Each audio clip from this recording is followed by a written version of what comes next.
Hoje faz 3 anos do fatídico dia 8 de janeiro. E calma, antes que você passe esse vídeo, porque eu te entendo, você tá cansado de ouvir sobre 8 de janeiro, sobre anistia. Parece que o Brasil nunca passa dessa página, né? Mas esse vídeo tem a ver com você. Por quê? Porque quando você vê uma injustiça tão grande acontecendo com o brasileiro, você acaba ficando insensível. Você acaba perdendo o sentido de fato de humanidade. E não vê mais essas pessoas com um olhar humano, mas vê essas pessoas como um qualquer. Afinal de contas, né, não era um parente seu, não era alguém que você conhecia, afinal de contas, era só não estar lá que não ia acontecer tudo isso. Pois bem, qual afinal de contas era o crime que essas pessoas deveriam responder? Depredação de patrimônio público, ponto. Porque eles quebraram, isso é crime e ninguém concorda com isso. A não ser a esquerda, né, que quando eles depredam, aí tudo bem. Mas tirando essa parte, quando você pega a pena, é de 6 meses a 3 anos de depredação de patrimônio público. Então essas pessoas eram para ter sido livres hoje, mas não. Existem ainda pessoas como a Débora, que vai ter ainda 14 anos da sua vida ainda na cadeia, porque ela pegou um batom e escreveu "Perdeu Mané" numa estátua.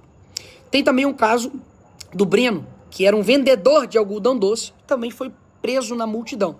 Tem o Felipe, que era um esquizofrênico, e mesmo com laudo mostrando que ele não poderia ficar preso, ainda assim ele manteve preso durante meses. E também a Iraci, que estava ali na sua prisão domiciliar, e o Alexandre de Moraes revogou porque ela descumpriu as regras, porque ela foi para a fisioterapia. Enfim, esses 4 casos que eu contei, digamos assim, são uns casos absurdos, mas que tem muitos outros. Como, por exemplo, o caso do Clesão. E o Clesão, ele não é um nome abstrato, sabe? Não é o nome de um inseto. É o nome de um pai que simplesmente morreu na cadeia por conta da inércia do STF. E morreu. Hoje tem uma família que não tem um pai, tem uma esposa que não tem um marido, por conta disso. E aí eu te pergunto, mas Nicolas, eles atentaram contra a democracia, né? Tá. O que você acha que atenta mais contra a democracia? O Aécio também, que foi um que está preso por 17 anos, foi o primeiro condenado de 8 de janeiro, que pegou o celular dele e falou: eles cagaram na cabeça da gente a vida inteira, agora eu que vou cagar aqui. E brincou nisso. E ele tomou 17 anos de cadeia. Quem você acha que mais atenta contra a democracia? Essas pessoas que depredaram patrimônio público, invadiram, cometeram aí esses crimes, ou um cara que coloca milhões de reais em uma mala, como o Gedel, que foi encontrado com corrupção. Ou como alguém que foi condenado por 400 anos, né, de cadeia por corrupção também, como o Sérgio Cabral, que está livre. Ou como alguém, né, que colocou dinheiro na cueca, foi pego, e agora, né, a PGR arquivou totalmente o caso. Quem você acha que atenta mais contra a nossa democracia? Pessoas envolvidas em escândalos de roubo do INSS, pessoas pensionistas, pessoas que, enfim, têm comorbidades, problemas, né, de saúde, e recebem um dinheiro ali do trabalho deles e elas estão sendo roubadas.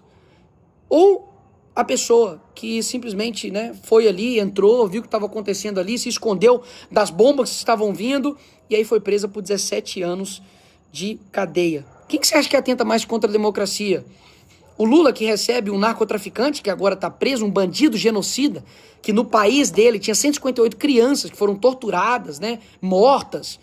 Mas, na verdade, quem atenta contra a democracia é a Débora, né, do batom.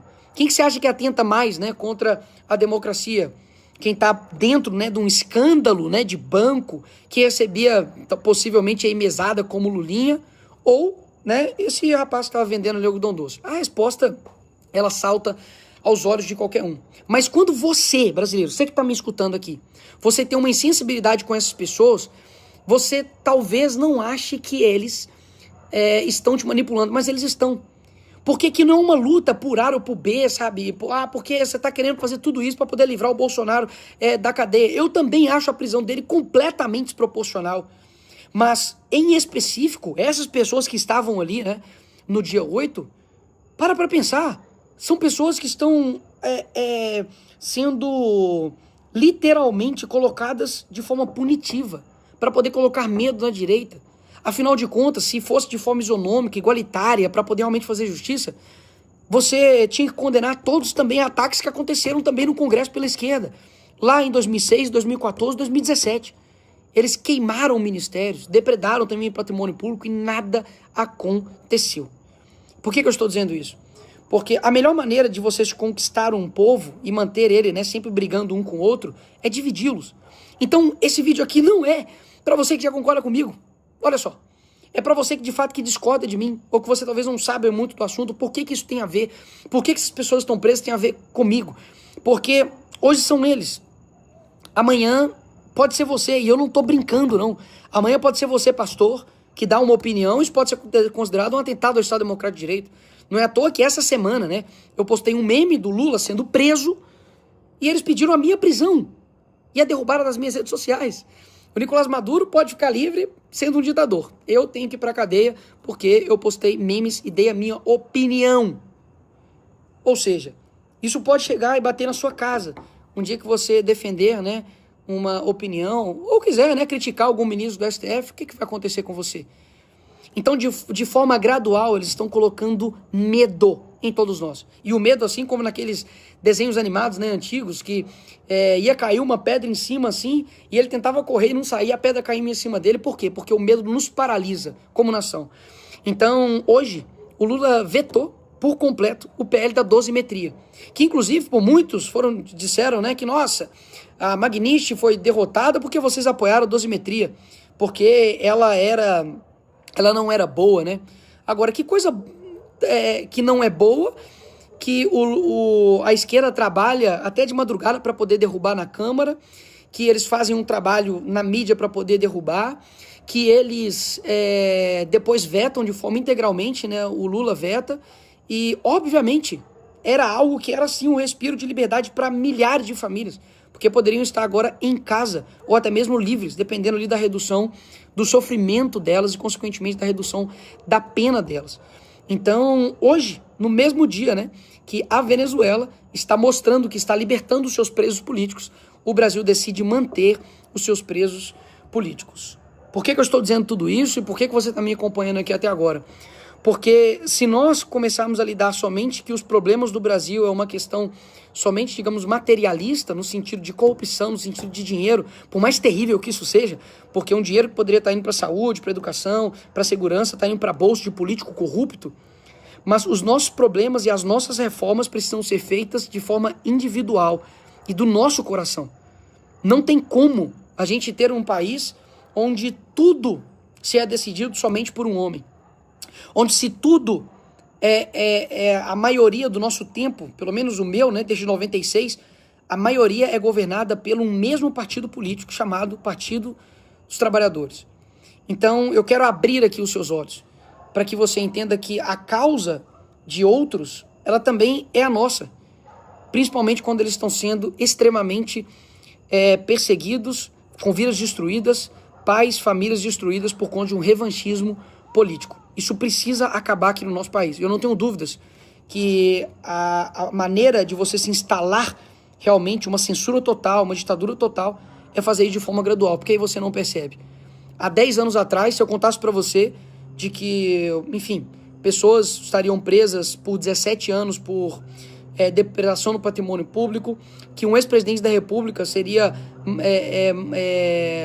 não teria direitos de um traficante, né, de receber atendimento médico no hospital, de que parlamentares teriam de sair, né, do país, porque se ficarem aqui vão ser presos também de forma injusta, que dia sim, dia com certeza, né, eles querem derrubar o deputado mais votado, porque na cabeça deles opinião, post é crime, né, contra o Estado Democrático de Direito, mas o partido deles, né, que faz parte do Foro de São Paulo, que é uma organização fora, né, dos ritos da nossa Constituição, do nosso país, e que interfere em todos os demais países, isso daí tá tudo bem.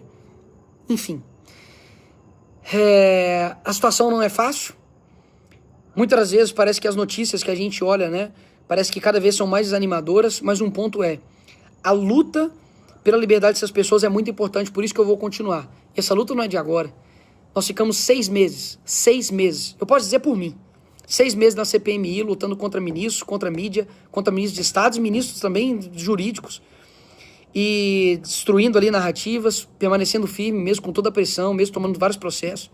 Eu visitei a Papuda e a Colmeia, enquanto o Clezão estava vivo, Hoje, inclusive, nós conseguimos uma transferência, né, de presídio para 2 presos do dia 8 por conta humanitária, de pessoas que estavam numa condição assim, terrível e que não são, né, criminosos.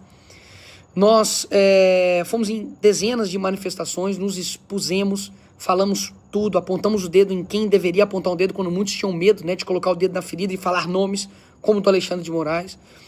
A gente ocupou, né, a mesa ali da casa para poder pressionar uma anistia. Eu trabalhei ativamente para poder aprovar a urgência do PL da anistia e nós aprovamos com ampla maioria. Nós aprovamos a dosimetria, que era o possível, e é uma redução da dor dessas pessoas. E hoje o Lula veta, e eu não tenho dúvidas que nós iremos derrubar esse veto ali no Congresso.